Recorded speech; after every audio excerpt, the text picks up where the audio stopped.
जी पहली एक बात, क्या कानून ड्रैकोनियन है? नहीं है। ये तो हर अक्यूज्ड को हर कानून ड्रैकोनियन लगता है, इंडियन पीनल कोड भी ड्रैकोनियन लगता है। सवाल ये है क्या वो कॉन्स्टिट्यूशनल कानून है या कॉन्स्टिट्यूशनल कानून नहीं है।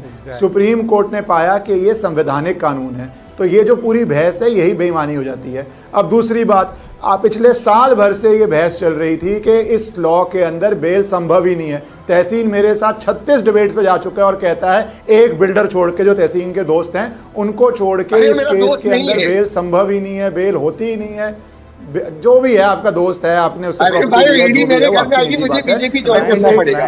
क्लाइंट है इनका क्लाइंट। अच्छा, बात सीरियस बात करने दीजिए, तो वो सीरियस बात करने दीजिए तहसीन, ठीक है। तो आप एक साल से कह रहे हैं तहसीन हर डिबेट पे कि इसके अंदर बेल संभव ही नहीं है। अब इसका तो दूसरा सवाल उठता है, मतलब मनीष सिसोदिया के अगेंस्ट केस उस तरह का था कि सुप्रीम कोर्ट ने बेल नहीं दिया। किसी भी क्रिमिनल ट्रायल पे बहुत सारे को अक्यूज्ड होते हैं, जब ट्रायल खत्म होती है कुछ को अक्यूज्ड को बेल मिल जाती है या उनको बरी कर दिया जाता है कि आपके अगेंस्ट केस साबित नहीं हुआ, और कुछ को सजा हो जाती है। ये कोई भी क्रिमिनल ट्रायल है उसके अंदर ये बहुत नॉर्मल सी बात है। तो अगर संजय सिंह का केस उस स्टेज पे था कि कोर्ट को लगा कि बेल होनी चाहिए, ओके, उसको आप एक्सेप्ट कर रहे हैं। पर अगर कोर्ट को लगा मनीष सिसोदिया जो डिप्टी सीएम थे उनकी बेल नहीं होनी चाहिए, तो उस बात को भी एक्सेप्ट कीजिए, क्योंकि कानून तो सेम है, कानून तो सेम है। तो आप दोनों बातों को एक्सेप्ट कीजिए। ईश्वरन भंडारी जी, सुना नहीं आपने रवि श्रीवास्तव क्या कह रहे हैं कि रामलीला मैदान में ये जो इंडिया गठबंधन इकट्ठा हुआ उसके बाद खौफजदा हो गए हैं। इस पे मैं एक सेकंड, ये इसीलिए ये बेल मिली है। ये मेरे ख्याल से कंटेम्प्ट ऑफ कोर्ट है।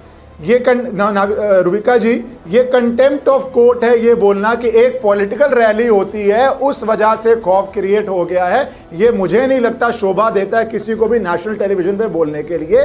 कोर्ट ने एविडेंस देखा है, विजय नायर को बेल क्यों नहीं मिल रही है, ये बात तो उल्टा दोबारा साबित करती है मनीष सिसोदिया को बेल क्यों नहीं मिल रही है। तो कानून तो ये है कि बेल अगर बनती है तो मिल जाएगी। अब जहां नहीं बनती उसका भी जवाब दीजिए, क्योंकि पॉलिटिकल पार्टी में बहुत सारे लोग अरेस्ट हुए हैं। हाँ। कुछ के अगेंस्ट हो सकता है एविडेंस ऐसा हो कि स्टेज पे बेल बनती हो, बरी नहीं हुए हैं। और एक बात और, हाँ। कोर्ट ने यह भी कहा है कि ये कंसेशन किसी और केस में यूज नहीं होगा। तो एक सब्जेक्टिव, एक पर्टिकुलर केस में एक पर्टिकुलर ऑर्डर है, पर जो पूरा स्कैम है उसके अंदर जो लोग अंदर हैं उसी कानून में अंदर हैं, उसको आप ऐसे नजरअंदाज कर रहे हैं कि मुझे आपसे एक और महत्वपूर्ण सवाल पूछना है, लेकिन उससे पहले शहजादपुरा वाला से और भी ज्यादा इंपॉर्टेंट सवाल पूछना है। शहजाद, आतिशी ने कहा कि हम 4 लोग और गिरफ्तार होंगे, आप देखते रहिएगा। आप लोगों ने तैयारी पूरी कर ली है, वो इतना कॉन्फिडेंट कैसे हैं? जो अपने कुकर्मों को जानता है वही कॉन्फिडेंट होता है। मैं तो कहता हूं कि देखिए हम लोग 400 पार हो रहे हैं, वो कह रही है कि हम लोग तिहाड़ में जाने वाले हैं। तो अपना अपना कॉन्फिडेंस, मेरा कॉन्फिडेंस जनता से, उनका कॉन्फिडेंस उनके किए गए भ्रष्टाचार के कुकर्मों से। अब मैं उनकी मनोस्थिति के लिए क्या बोल सकता हूं। पर ये वही आतिशी है, 1.5 साल पहले कहा था 800 करोड़ रुपए भाजपा के दफ्तर में है, ऑडियो टेप है, हम जारी करने वाले हैं, सुनिए, आप देखना भाजपा एक्सपोज हो जाएगी। कहां है वो एक्सपोज है?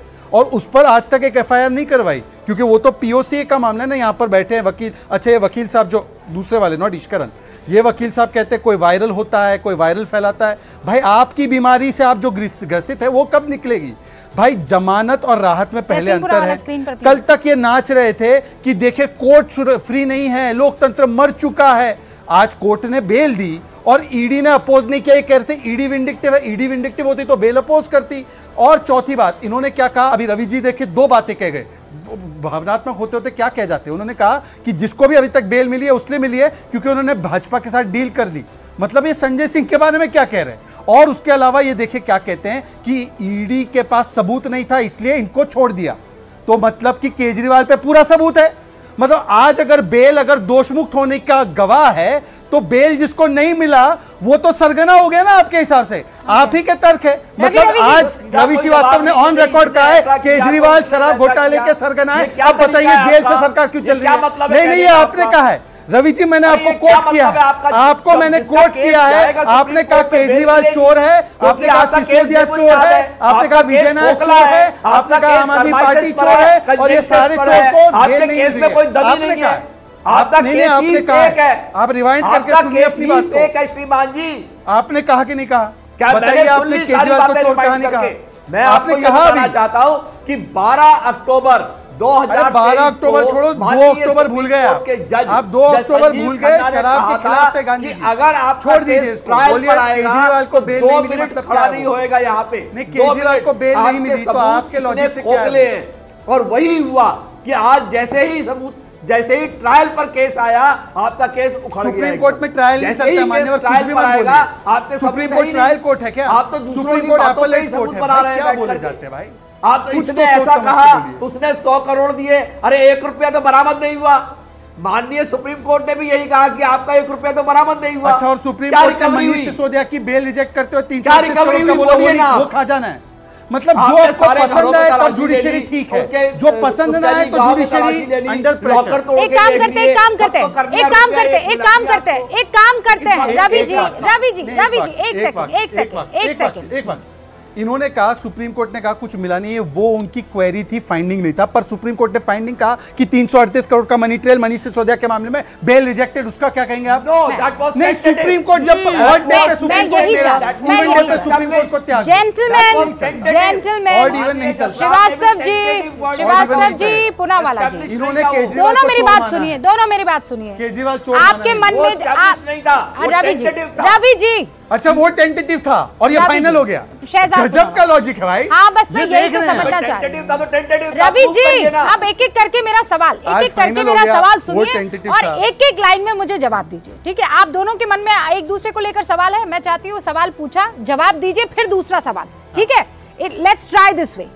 पहला सवाल रवि जी, मैं चाहती हूँ आप शहजाद पूनावाला से करें। एक लाइन का सवाल, एक लाइन का जवाब दे दीजिएगा। ओके रवि जी, जल्दी से सवाल पूछिए।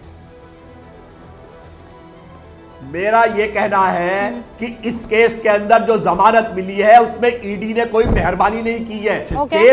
केस में कोई सबूत था ही नहीं। हाँ। और अगर ईडी अपोज भी करती तो भी माननीय सुप्रीम कोर्ट बेल देने वाले थे। ओके, ऑल राइट, जवाब। अगर सबूत नहीं था और इसीलिए बेल मिली है तो जिसको बेल नहीं मिली उसके खिलाफ सबूत है? जवाब। ये काउंटर नहीं होता। अरे लॉजिक है ये। बीच में नहीं। हाँ जवाब। जब आएगा केस बोर्ड पे तब पता चलेगा ना भाई। अरे जब केस आएगा बोर्ड पे तब मालूम चलेगा। आ गया, मनीष सिसोदिया सुप्रीम कोर्ट तक आया। जब केस रवि जी, आप इतने सीनियर आदमी हो, क्यों ऐसे अपनी स्थिति को बना रहे हो? अभी तक तो अच्छा नहीं लगता? आपके घर वाले डिबेट देख रहे हैं सर, आपके घर वाले डिबेट देख रहे हैं रवि जी, इस बेईमानी से बात आया पैसे, वो रवि जी, पैसे। नहीं मैं तो कह रही हूँ एक सवाल एक जवाब। अब वो सवाल पूछ रहे हैं ना, जवाब दीजिए। नहीं, एक सवाल एक जवाब। एक सवाल उन्होंने पूछा, उसका जवाब दीजिए। हाँ, अब मेरा सवाल, कल तक नाच रहे थे संविधान बचाओ लोकतंत्र बचाओ, आज लोकतंत्र सुरक्षित है या सुप्रीम कोर्ट आज भी लोकतंत्र को सुरक्षित नहीं कर पाया? जवाब रवि जी। बिल्कुल भी सुरक्षित नहीं है लोकतंत्र। लोकतंत्र की हत्या हो चुकी है। लोकतंत्र की हत्या अनिल मसीह कर चुका है। लोकतंत्र की हत्या भाजपा कर चुकी है। 8,250 के इलेक्टोरल बॉन्ड, हफ्ताखोरी, हफ्ता वसूली, बीमारी का कोई इलाज नहीं यूज करके, इस्तेमाल करके पैसे। सुनिए, ओके रवि जी, ओके, हत्या हो चुकी है। अब मेरे साथ दो और मेहमान हैं। सुन लिया तहसीन पूनावाला जी। तो अब लोकतंत्र को कौन बचाएगा, कैसे बचाएगा? अरविंद केजरीवाल तो जेल में है, सीएम कौन बनेगा? अगर मेरी राय मानी जाए तो सुनीता केजरीवाल जी को बनाना चाहिए, तभी पार्टी बच जाएगी, वरना पार्टी को मुश्किल होगी। तो इमीडिएटली अगर अरविंद जी कंटिन्यू नहीं करते तो सुनीता केजरीवाल जी को बनना चाहिए, मेरी व्यक्तिगत राय है। किसी विधायक को बनाएंगे तो उनकी पार्टी टूट जाएगी, भाजपा तोड़ देगी। तो अगर अरविंद जी को बेल नहीं मिलती, सुनीता केजरीवाल जी को बना दें। एक सेकंड, वो मतलब बेसिकली आप वो कांग्रेस वाला जो वायरस है वो यहाँ पर इंजेक्ट करना चाह रहे हैं, परिवारवाद। नहीं, कांग्रेस वाला नहीं। देखिए, आप कितने दिन और डिबेट, प्रैक्टिकल चीज पूछ रहा हूँ। मान लो सुनीता जी बन जाती है, आप 4 दिन डिबेट और करोगे, 5 दिन, वैसे ही रोज आपके ऊपर डिबेट हो रही है, आपको के खिलाफ माहौल बन रहा है, वो ठीक है, 4 दिन डिबेट होगी, कम से कम पार्टी तो बचेगी। अगर आप सुनीता केजरीवाल को नहीं बताओगी, पार्टी इनकी टूट जाएगी, बीजेपी इसको खत्म कर देगी। तो मीडिया के प्रेशर में नहीं आना चाहिए सुनीता जी को। अगर अरविंद जी को बेल मिलती, बन जाना चाहिए। इश्करन कुछ कहना चाह रहे हैं? हाँ इश्करन,